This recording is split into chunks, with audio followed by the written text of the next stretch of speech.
हमारे हाथों में ही हमारी तकदीर लिखी है। हम किसका हाथ पकड़ते हैं और किसका हाथ छोड़ते हैं, यही डिसाइड करता है कि हम जिंदगी में कितना आगे बढ़े।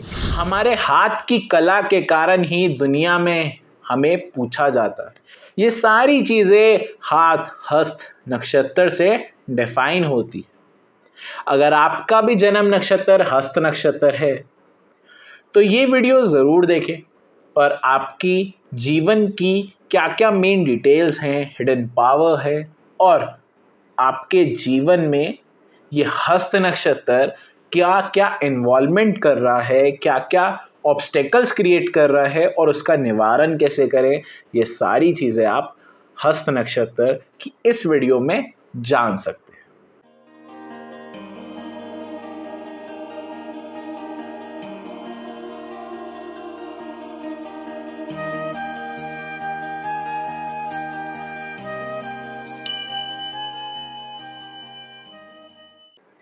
नमस्कार, आप सभी लोगों का स्वागत है एस्ट्रो अंगेरा में। हम आज अपनी नक्षत्र सीरीज को आगे बढ़ाते हैं और हस्त नक्षत्र के बारे में चर्चा करते हैं। हस्त नक्षत्र की क्या खासियत है और क्या खामियां हैं, उन सारे विषयों पे आज हम बात करेंगे। तो बिना वक्त ज़ाया करे हम डायरेक्ट जानते हैं कि हस्त नक्षत्र की डिटेल्स क्या क्या है। तो सबसे पहली चीज़ कि हस्त नक्षत्र का जो सिंबल है वो है हाथ। जैसे कि नेम डिफाइन कर रहा है हस्त, तो हस्त हम 2 से 3 चीज़ों से डिफाइन कर सकते हैं। जनरली जो इसका सिंबल है वो तो हाथ ही है, लेकिन मेजर हाथ में क्या है वो है हमारी पाम।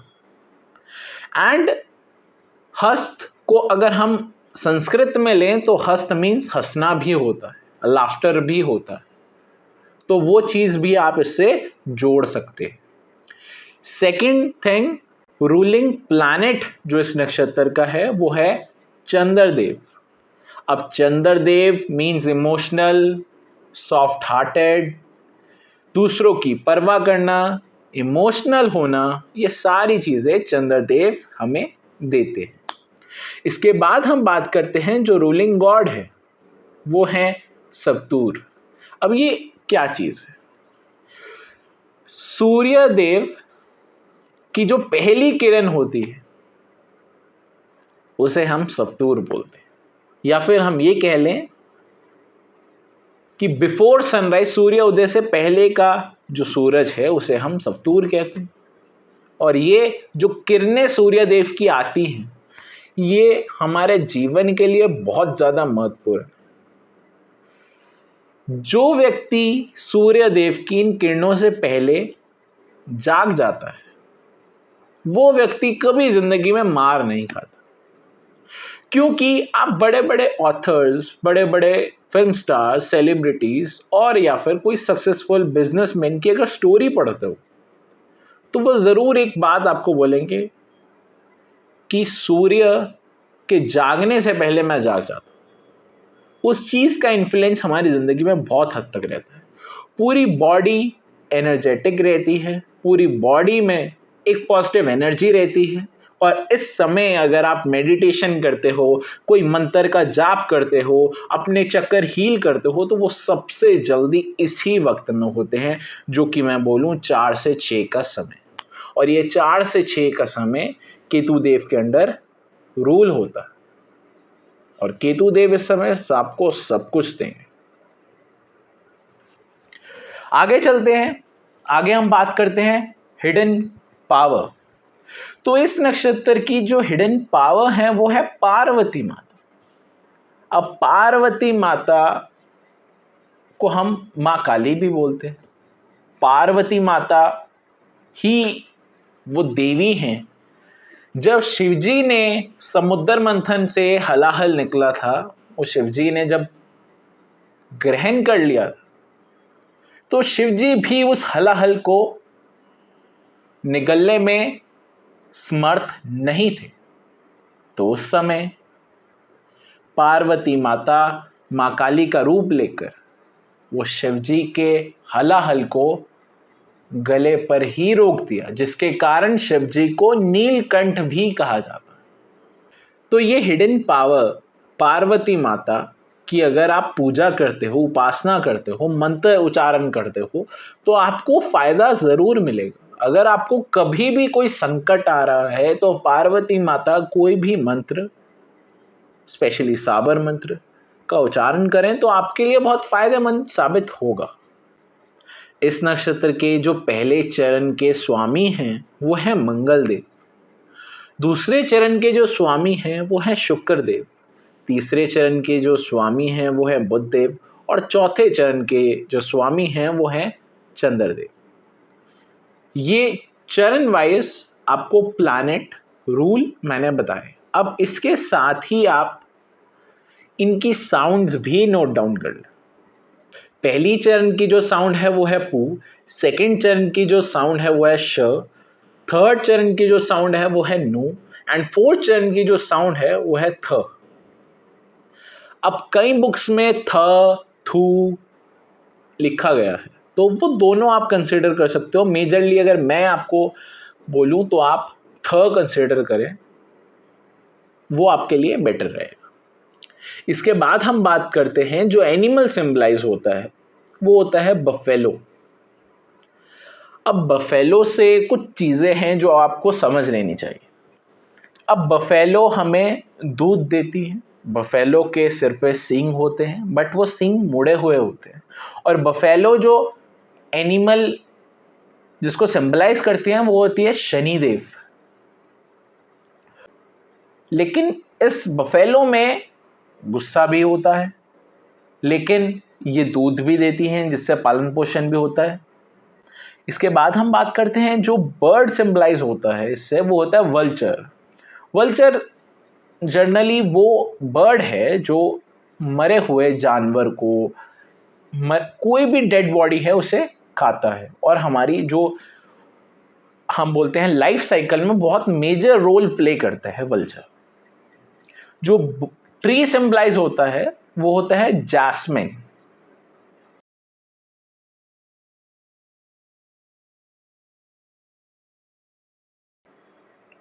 जो दोष है वो है वात। जो गुना है वो है रजस। जो एलिमेंट है वो है फायर। तो ये जनरल कुछ डिटेल्स थी, इसके कारण ही हम एक नक्षत्र को इजीली समझ सकते हैं। तो अब हमने मेजर मेजर चीजें समझ ली कि सिंबल जो है वो हैंड है, रूलिंग गॉड जो है वो सफ्तूर है, हिडन पावर जो है वो पार्वती माता है, एनिमल जो है वो बफेलो है, बर्ड जो है वो वल्चर है। तो अब इन सभी चीज़ों से कुछ चीज़ें समझ लेते हैं। जो सिंबल है और जो नाम है हस्त, इससे हैंड की रिप्रेजेंटेशन मेन है। और ये हैंड की रिप्रेजेंटेशन क्यों दी गई है उससे 2 मिनट समझ लेते हैं। ऐसे व्यक्ति हाथ की कलाकारी में, हैंड राइटिंग हो गई, हैंड क्राफ्ट हो गया, लेबर वर्क हो गया, या कोई भी ऐसी चीज़ जिसमें हाथ की कला चाहिए, चाहे जादू हो गया, ये सारी चीज़ें हस्त नक्षत्र के अंडर आती हैं। हर वो कार्य जिसमें हम कोई कार्य हाथ से करते हैं या हाथ की सफाई चाहिए जिस कार्य में, वो सारे के सारे कार्य हमें हस्त नक्षत्र के द्वारा प्राप्त होते हैं। सेकंड चीज, ये जो पर्सन होते हैं ये कोई ना कोई किसी ना किसी हाथ की कलाकारी में ये निपुण होते हैं। अब उनकी हैंडराइटिंग बहुत अच्छी हो, उनकी ड्राइंग बहुत अच्छी हो, उन्हें लिखने का शौक हो, या फिर वो कोई ऐसी हैंडक्राफ्ट बनाते हैं जो बहुत अच्छी बनती है, तो ये सारी चीज़ें हस्त नक्षत्र से सिंबलाइज होती है। या बहुत ज़्यादा नॉलेज है, या बहुत ज़्यादा बुक्स लिख दी है, वो सारी चीज़ें हस्त नक्षत्र के अंदर सिंबलाइज होती है। और हस्त मैंने सेकंड जो इसके ट्रांसलेशन दी वो है लाफ्टर। तो ऐसे इंसान खुश भी रहते हैं अपनी ज़िंदगी में। ऐसे इंसान को हंसने का कोई मौका नहीं चाहिए होता। ऐसे इंसान ऑर्डिनरी अपनी ज़िंदगी में खुश ही रहते, इनको कोई प्रॉब्लम हो ना हो, लेकिन ये व्यक्ति को बाय गॉड गिफ्ट है कि ये व्यक्ति खुश रहते। सेकंड थिंग ये है कि ऐसे व्यक्ति हंसाते भी बहुत हैं, तो वो चीज़ भी इसी नक्षत्र से सिंबलाइज होती है। हम एनिमल की बात करें तो जो एनिमल है वो है बफेलो। अब बफेलो से कुछ चीज़ें हैं जो आपको समझनी है। बफेलो का मतलब हम ये बोलते हैं कि ये एक ऐसा जानवर है जो कि पालन पोषण के भी काम आता है, साथ ही साथ ये ऐसा जानवर है जो गुस्सा भी हो जाता है और इसमें ताकत भी बहुत होती है।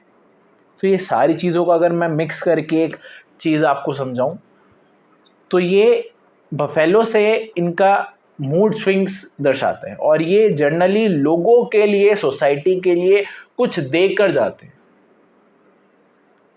कोई भी कार्य कर रहे हैं तो ये सिर्फ अपने स्वार्थ के लिए नहीं सोचते, लोगों के लिए भी सोचते हैं। अगर ऐसे व्यक्ति मेडिटेशन करते हैं तो वो मेडिटेशन से अपने चक्कर हील करके किसी को हील करने की कोशिश करेंगे, ना कि अपना उससे चक्कर से फ़ायदा उठाने की कोशिश करेंगे। ऐसे व्यक्ति जो हैं वो सोसाइटी के प्रति डिवोटेड होते हैं, लेकिन वो बीच बीच में एंगर और कहते हैं ना अपने हाथ से ही अपनी नैया डुबा देना, वो चीज़ भी इसी नक्षत्र में सेम टू सेम होती है। अब हाथ से रिलेटेड बहुत सारी कविताएं हैं, तो ये सारी चीज़ें इस चीज़ में सिंबलाइज होती है। वल्चर की अगर हम बात करें तो वल्चर से एक बहुत मेजर एनिमल मैं बोलूँगा जो बहुत ज़रूरी है हमारी लाइफ साइकिल के लिए, क्योंकि अगर वल्चर वो डेड बॉडीज़ नहीं खाएगा तो बहुत सारी चीज़ों की प्रॉब्लम ऑर्डिनरी इंसान को हो जाती है, इसलिए वल्चर बहुत मेन एनिमल है। बट अब वल्चर से कुछ चीज़ें हम समझेंगे। वल्चर एक ऐसा एनिमल, उससे सिंबलाइज ये हो रहा है कि वो इंसान को कंफ्यूज कर देता है, या फिर किसी थर्ड पर्सन ने आपको कोई बात वाक्य बोला तो आप उसकी बातों में बहुत जल्दी आ जाओगे और वहम पाल लोगे। अब ये बहुत ज़्यादा इस नक्षत्र में पाया जाता है। अब वहम एक एग्जाम्पल के थ्रू मैं आपको समझाता हूँ। मुल्ला नसरुद्दीन ने नई गाड़ी ली, तो मुल्ला नसरुद्दीन के दोस्त सेठ चंदूलाल और मटकानाथ ब्रह्मचारी, ये दोनों मुल्ला नसरुद्दीन को समझा रहे थे कि मुल्ला ड्राइवर ज़रा ध्यान से रखना, क्योंकि आजकल के ड्राइवर नए पुर्जे निकालकर पुराने पुर्जे गाड़ी में फिट कर देते हैं, जिससे तुम्हारी नई गाड़ी का सत्यानाश हो जाएगा। तो मुल्ला ने इस बात की गांठ मार ली और पूरी सोसाइटी में सबसे ज़्यादा ईमानदार व्यक्ति को, मियां महमूद को, अपना ड्राइवर रख लिया। मियां महमूद का पहला दिन था काम पर, तो वो मुल्ला को जाकर बोलता कि साहब एक स्क्रू ड्राइवर ज़रूर साथ रख लें, ना जाने कब काम आ जाए।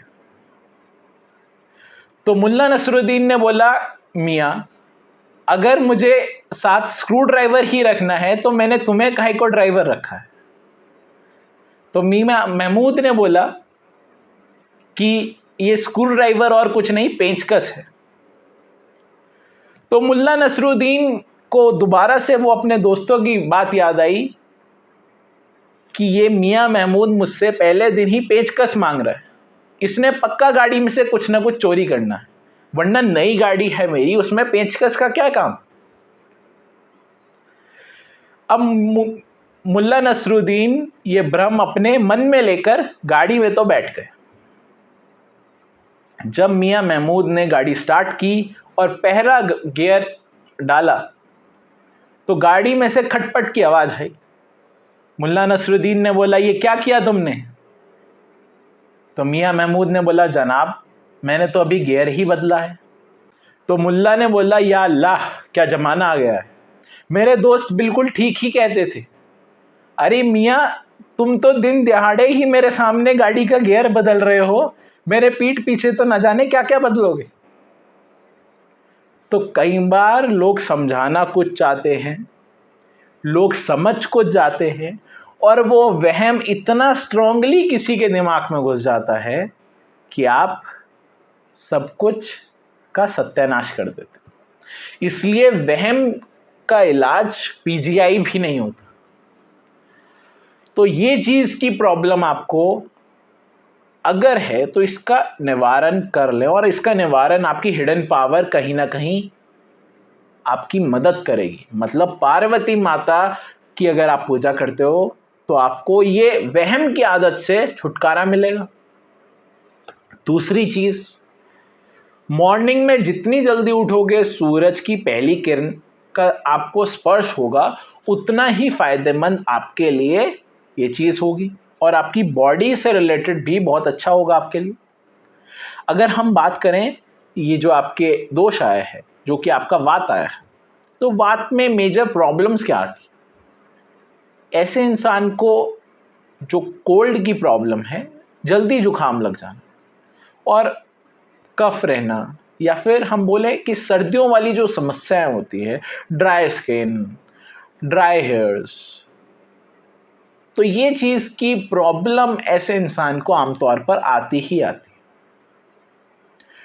है। एंजाइटी, डिप्रेशन, इमोशनल हो जाना, किसी ने कोई वाक्य बोला तो उसके बारे में सोचते रहना, ये चीज़ आप चंद्रमा से भी सिंबलाइज कर सकते हो। और साथ ही साथ जो आपका गुना आया है रजस, उसके अंदर भी ये सेम ही चीज़ डिफाइन होती है। Rajas means excitement, anxiety, depression, emotions, ये सारी चीज़ हमारे रजस के अंदर आती है। तो ये जर्नल ओवरव्यू है हस्त नक्षत्र का। अब इसमें क्या चीज़ आपको नहीं करनी है और क्या चीज़ आपको करनी है, ये सारी चीज़ का फुल टू डेफिनेशन आपके सामने आ चुका है। अब आपको एक आधा उपाय इस नक्षत्र से रिलेटेड अगर करना है तो क्या करना है? साल में एक बार जैस्मिन के पौधा अपने घर में लें। अगर नहीं ला सकते तो आप उस पौधे, जहाँ भी वो पौधा है, उस पौधे के पास जाएं और उसमें अपने बर्थडे के दिन तो एटलीस्ट पानी दे ही दें। दूसरी चीज क्या है कि जैस्मिन फ्लेवर परफ्यूम आता है। अब वो परफ्यूम हो, इत्र हो या कोई अन्य चीज हो, वो घर में ले आए। कभी मौका मिले तो वो उसका कुछ ना कुछ छिड़काव अपने ऊपर कर ले, उससे अगेन आपको बहुत फायदा मिलेगा। एंड थर्ड चीज ये है कि जल्दी उठें, सूर्यदेव की पहली किरण का स्पर्श करें, या फिर आप सूर्यदेव के उदय से पहले अगर उठ जाएं तो वो आपके लिए बहुत ज़्यादा हेल्पफुल रहेगा। और आमतौर पर हस्त नक्षत्र की स्पेशलिटी ये है कि जो भी व्यक्ति सूर्य उदय से पहले उठ जाता है, वो हस्त नक्षत्र वाले व्यक्ति कभी जिंदगी में फेल नहीं होते। जो भी कार्य करेंगे उसमें सक्सेस तो ज़रूर पाएंगे। और आपकी अगर career stream handcraft, hand writing, या फिर हम पोइट्री, शायरी, इस चीज़ से रिलेटेड है, जिसमें आप अपने हाथ, पेन, इस चीज़ों का यूज़ करेंगे, तो उसमें आपकी सक्सेस होने के चांसेस बढ़ जाते हैं। ये हस्त नक्षत्र जनरली डिफाइन करता है। तो आज के लिए मैं अपनी वाणी को यहीं विराम देता हूँ। मिलते हैं किसी नई वीडियो में किसी नए टॉपिक के साथ। तब तक के लिए धन्यवाद।